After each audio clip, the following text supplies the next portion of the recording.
Assalamualaikum warahmatullahi wabarakatuh. Sebelumnya perkenalkan, saya Sofina Faizativa sebagai moderator dalam presentasi kelompok 3 dengan mata kuliah Birokrasi dan Governansi Publik. Presentasi dari kelompok 3 yaitu mengenai kinerja Disdukcapil menurut perspektif masyarakat. Lalu ada nama anggota kelompok dari kelompok 3. Yang pertama ada Lucia Aurafadila dengan NIM 10, Selviana Rizky Aningrum dengan NIM 11, Syafa Kamila dengan NIM 13, Aditya Cesar Hidayat dengan NIM 15, lalu ada saya Sofina Faizativa dengan NIM 18, dan ada Naila Nova Ramadhani dengan NIM 31. Kita masuk ke pembahasan yang pertama, yaitu mengenai tugas dan fungsi dari Disdukcapil. Tugas pokok Disdukcapil sendiri yaitu melaksanakan urusan pemerintahan di bidang administrasi kependudukan dan pencatatan sipil yang meliputi aspek fasilitasi pelayanan administrasi kependudukan serta pengelolaan informasi administrasi kependudukan dan pemanfaatan data. Selanjutnya ada fungsi dari Disdukcapil. Fungsi dari Disdukcapil adalah yang pertama ada penyelenggaraan perumusan kebijakan teknis di bidang administrasi kependudukan dan pencatatan sipil. Yang kedua ada penyelenggaraan administrasi kependudukan dan pencatatan sipil. Yang ketiga ada penyelenggaraan evaluasi dan pelaporan dinas. Yang terakhir ada penyelenggaraan fungsi lain sesuai tugas pokok dan fungsinya. Perkenalkan, saya Lucia Aurafadila. Selanjutnya di sini saya akan menjelaskan mengenai dokumen pelayanan yang diberikan di Disdukcapil. Yang pertama ada kartu keluarga atau KK, yang kedua ada kartu tanda penduduk elektronik KTPL dan kartu identitas anak atau KIA. Pelayanan penerbitan surat keterangan pindah warga negara Indonesia atau SKPWNI. Yang keempat pelayanan penerbitan surat keterangan pindah orang asing atau SKPOA. Selanjutnya pelayanan penerbitan surat keterangan ke luar negeri atau SKPLN. Pelayanan penerbitan surat keterangan tempat tinggal SKTT bagi warga negara asing, pelayanan penerbitan kutipan akta, akta kelahiran, perkawinan, perceraian, kematian, pengakuan, pengesahan anak. Pelayanan penerbitan kutipan pembetulan akta pencatatan sipil. Lalu pelayanan penerbitan surat keterangan akta pencatatan sipil, pelayanan penerbitan surat keterangan lahir mati, pelayanan penerbitan surat keterangan pembatalan perkawinan, pelayanan penerbitan surat keterangan pembatalan perceraian, pelayanan penerbitan catatan pinggir, pelayanan penerbitan kelahiran di luar wilayah NKRI, pelayanan penerbitan pelaporan akta perkawinan di luar wilayah NKRI, pelayanan penerbitan pelaporan akta perceraian di luar wilayah NKRI, dan terakhir pelayanan penerbitan pelaporan akta kematian di luar wilayah NKRI. Selanjutnya, kelompok kami telah melakukan survei melalui link yang kami bagikan mengenai pelayanan Disdukcapil di Indonesia, di mana kami telah memperoleh 38 jawaban dari para responden. Dan untuk pertanyaan yang harus diisi di antara lain, yang pertama, ada jenis kelamin, yang kedua, ada usia, yang ketiga, tingkat pendidikan terakhir atau pendidikan yang sedang ditempuh oleh responden, dan terdapat 15 pertanyaan seputar pelayanan Disdukcapil di Indonesia. Untuk jenis kelamin responden didominasi oleh perempuan, yaitu sebesar 63,2% dan 36,8% sisanya berjenis kelamin laki-laki. Materi selanjutnya akan disampaikan oleh teman saya, Safa. Perkenalkan, nama saya Safa Kamila Nasira.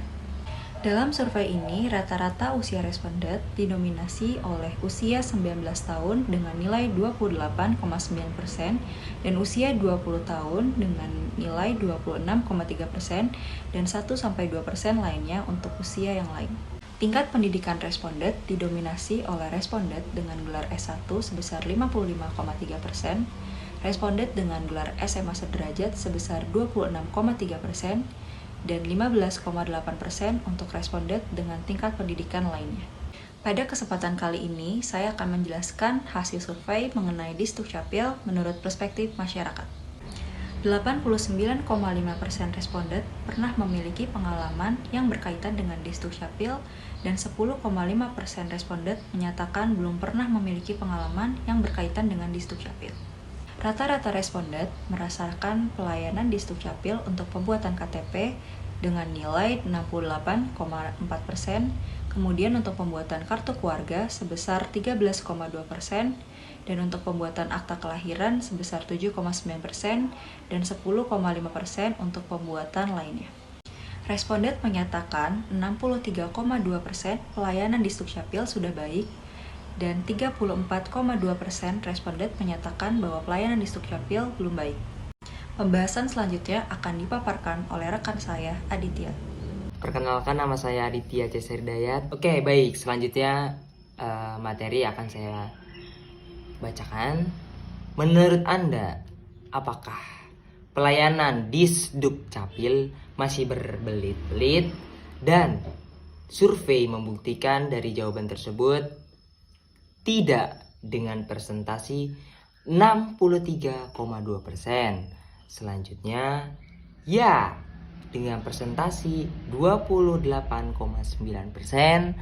Dan terakhir, tidak tahu itu dengan persentase 7,9%. Selanjutnya, dalam pelaksanaannya, apakah pelayanan di Sdukcapil telah bersih dari tindakan pemungutan uang secara ilegal atau pungli? Survei membuktikan dengan jawaban tidak dengan presentasi 39,5%. Selanjutnya, ya 36,8%. Dan tidak tahu dengan persentase 23,7%. Oke, baik. Selanjutnya, menurut Anda, seberapa penting pelayanan berbasis digital yang perlu diterapkan oleh Disdukcapil? Survei membuktikan jawabannya sangat penting dengan persentase 73,7. Selanjutnya, penting dengan persentase 21,1. Dan selanjutnya, tidak tahu dengan persentase 5,3%. Selanjutnya, di daerah Anda, apakah sudah ada pelayanan di Sdukcapil berbasis digital? Survei membuktikan dengan jawaban sudah dengan persentase 52,6%, dan belum itu dengan persentase 47,4%. Materi selanjutnya yaitu jika sudah ada pelayanan di Sdukcapil digital, apakah Anda merasa terbantu dengan adanya inovasi tersebut? Survei membuktikan bahwasanya ya dengan persentase 53,3. Selanjutnya tidak tahu dengan persentase 36,8% dan tidak 7,9%. Materi selanjutnya akan dijelaskan oleh teman saya. Selanjutnya, saya Selvina Rizky Ningrum akan melanjutkan materi yang telah disampaikan oleh teman saya. Pertanyaan selanjutnya, apakah prosedur pelayanan yang telah diberikan oleh Disdukcapil telah sesuai dengan aturan yang berlaku? Sebanyak 21,1% responden menjawab belum, 26,3% responden menjawab tidak tahu, dan selebihnya sebanyak 52,6% responden menjawab sudah. Hal ini berarti prosedur pelayanan yang telah diberikan oleh Disdukcapil telah sesuai dengan aturan yang berlaku menurut sebagian besar jawaban dari responden. Kemudian, apakah Disdukcapil dalam memberikan pelayanan masih memandang orang per orang? Sebanyak 28,9% responden menjawab tidak tahu, 34,2% responden menjawab tidak, dan selebihnya 36,8% responden menjawab masih. Hal ini berarti Disdukcapil dalam memberikan pelayanan kepada masyarakat masih membedakan orang per orang atau belum memberikan pelayanan yang sama dan juga adil. Selanjutnya, pegawai Disdukcapil dalam memberikan pelayanan kepada masyarakat telah memenuhi standar yang berlaku. Sebanyak 34,2% responden menjawab belum, 15,8% responden menjawab tidak tahu, dan setengah lainnya yakni sekitar 50% responden menjawab sudah. Hal ini berarti pegawai Disdukcapil dalam memberikan pelayanan telah sesuai dengan standar yang berlaku. Lalu, apakah pegawai Disdukcapil dalam memberikan pelayanan kepada masyarakat telah responsif? Sebanyak 10,5% responden menjawab tidak tahu, 28,9% responden menjawab belum, dan sebagian besar yakni sekitar 60,5% responden menjawab sudah. Hal ini berarti Disdukcapil dalam memberikan pelayanan kepada masyarakat sudah cukup responsif. Berikutnya berkaitan dengan pengalaman buruk yang pernah dialami oleh responden ataupun masyarakat ketika berhubungan dengan Disdukcapil. Sebanyak 36,8% responden menjawab iya, dan sebagian besar lainnya yakni sekitar 63,2% responden menjawab tidak. Hal ini berarti pelayanan diberikan oleh Disdukcapil telah memberikan pengalaman dan juga kesan yang baik kepada masyarakat. Materi selanjutnya akan disampaikan oleh teman saya. Perkenalkan, saya Naila Nova Ramadhani. Selanjutnya pertanyaan nomor 14 yaitu, menurut Anda, apakah Disdukcapil telah berhasil membantu masyarakat untuk menyelesaikan kebutuhannya? Di sini berdasarkan hasil survei, sebanyak 68,4% menyatakan bahwa Disdukcapil sudah berhasil membantu masyarakat untuk menyelesaikan kebutuhannya. Sebesar 18,4% menyatakan tidak tahu dan sebesar 13,2% menyatakan bahwa Disdukcapil belum berhasil dalam membantu masyarakat untuk menyelesaikan kebutuhannya. Pertanyaan terakhir yaitu, apakah Anda merasa puas dengan pelayanan yang diberikan oleh Disdukcapil? Berdasarkan hasil survei kami, sebanyak 63,2% mengatakan bahwa mereka sudah puas dengan pelayanan yang diberikan oleh Disdukcapil. Sebesar 21,1% menyatakan tidak puas dengan pelayanan yang diberikan oleh Disdukcapil. 10,5% menyatakan tidak memiliki pendapat, dan 5,3% menyatakan sangat puas dengan pelayanan yang diberikan oleh Disdukcapil. Berdasarkan hasil survei yang sudah kami lakukan, dapat diambil kesimpulan bahwa Disdukcapil dalam memberikan pelayanannya sudah sesuai dengan aturan yang ada. Pelayanan yang diberikan juga telah meringankan masyarakat, atau dengan kata lain, pelayanan yang diberikan oleh Disdukcapil ini tidak berbelit-belit, sehingga masyarakat sudah sangat terbantu oleh pelayanan yang diberikan oleh Disdukcapil.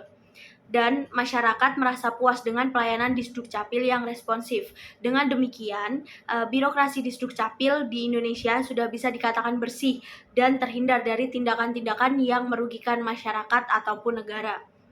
Maka dari itu, kami berharap Disdukcapil dalam memberikan pelayanannya konsisten dengan apa yang mereka berikan saat ini, yaitu pelayanan yang responsif, tidak berbelit-belit, membantu masyarakat dalam menyelesaikan urusannya, dan yang terpenting adalah dapat memenuhi standar kepuasan masyarakat. Selanjutnya akan saya kembalikan kepada moderator. Nah, begitu teman-teman, presentasi yang sudah kelompok kami presentasikan, yaitu tadi ada penjelasan tentang apa sih Disdukcapil dan bagaimana pelayanan Disdukcapil yang masyarakat terima setelah kelompok kami lakukan survei. Jika ada kalimat yang kurang berkenan di hati, kami mohon maaf sebesar-besarnya. Wassalamualaikum warahmatullahi wabarakatuh.